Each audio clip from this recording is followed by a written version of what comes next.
Hi there, how you doing today? I'm going to be talking to you about another parent graph. This time we're going to be dealing with absolute value.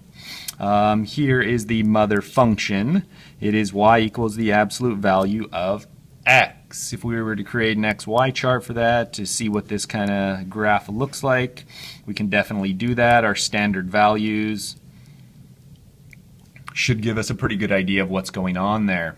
So when we plug in -2, it is taking the absolute value of -2. The absolute value of -2 will end up being a +2. Hopefully we know what absolute value is. If we don't, I'll tell you really quickly. Let's say you have a number line and that is 0. We could be at a value of -2, or you could be at a value of 2. What absolute value says is, hey, how far is your number away from 0 on this number line? So if we're looking at the number 2, how far away is it? Well, you could look right there and you could say 1, 2 spaces away. I could also look at the value of 2 and say, well, how far away from 0 am I? And hopefully you're saying, wait a second there, I'm also 2 spaces away. So -2 has an absolute value of 2, and 2 has an absolute value of 2.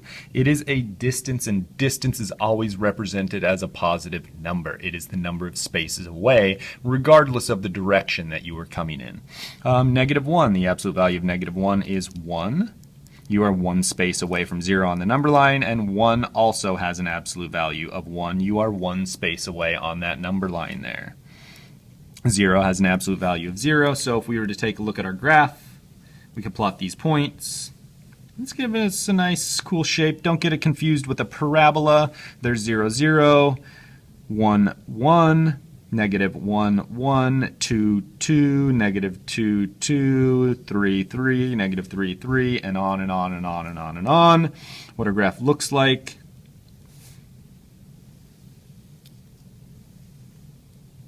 is a nice V. Please don't get that confused with a parabola. A parabola changes its steepness.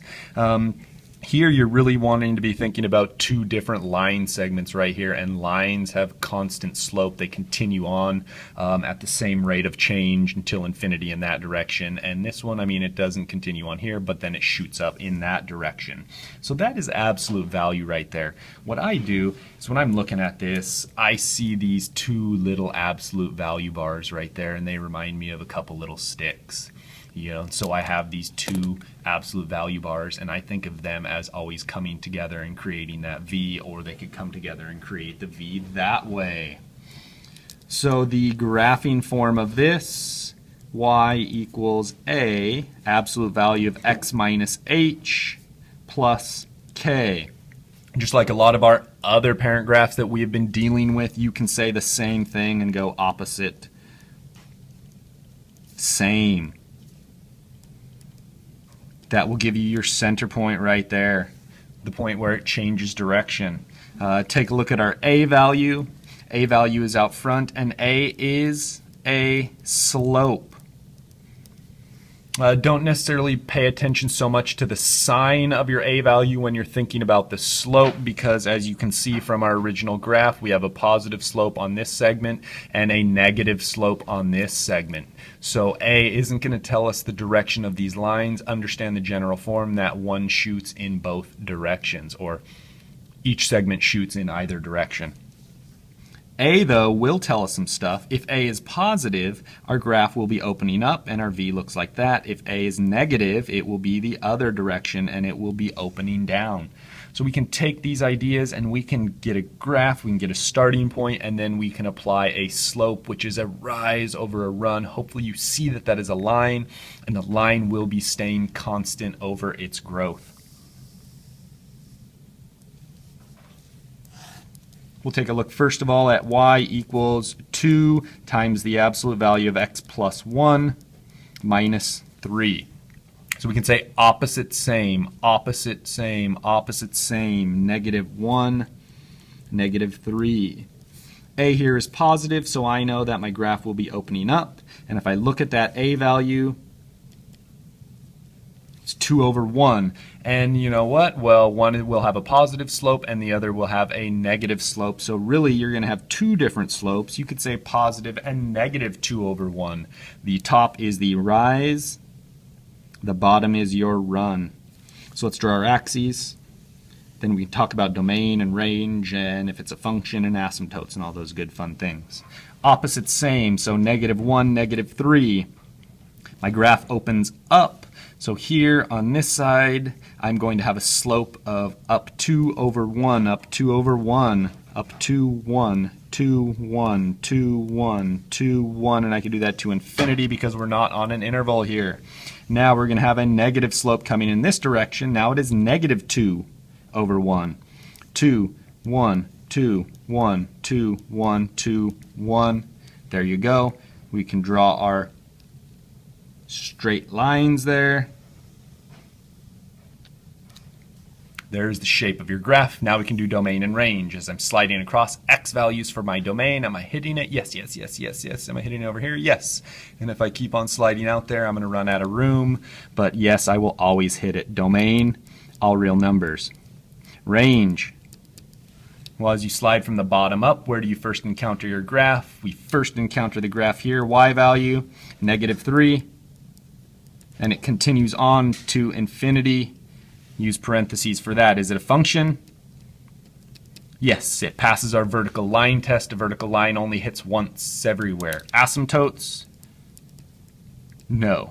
Don't get that confused with an asymptote. That was just to illustrate my range, where my range started at -3, and it is included. Let's do another one just for kicks, because I know you love it as much as I do. Sarcasm, don't know about that. Y equals 1/2 times the absolute value of x plus 3 plus 1. So you're going to say opposite same, opposite same, opposite same, -3, 1.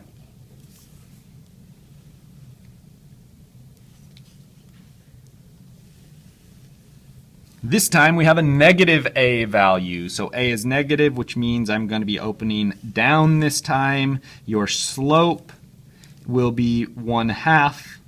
But remember, you're going to be going in two directions. So one will be the positive slope, the other will be the negative slope. Bam, bam. So -3, 1. I'm going to rise 1 and run 2. Rise 1, run 2. 1, 2, 1, 2, 1, 2. Same thing in the other direction, that is 1/2. Now I got 1, 2, 1, 2, 1, 2, 1, 2, and I could continue on as long as I would like. I'm sure you would like me to be finished. There you go, that is the shape of our graph. Domain, all real numbers. Range, bottom up, am I hitting it? Hopefully you're saying yes, because as this continues down, it's going to be hitting negative infinity there as it gets wider. Negative infinity all the way up to where it stops. Bam, last place you hit is right there at the top of that graph. Shoot on over. That is a y value of 1. That is included, and you can't really include infinity because it is not a number, more like an idea. Function? Yes. Asymptotes? No. Thank you much. Hope that helps.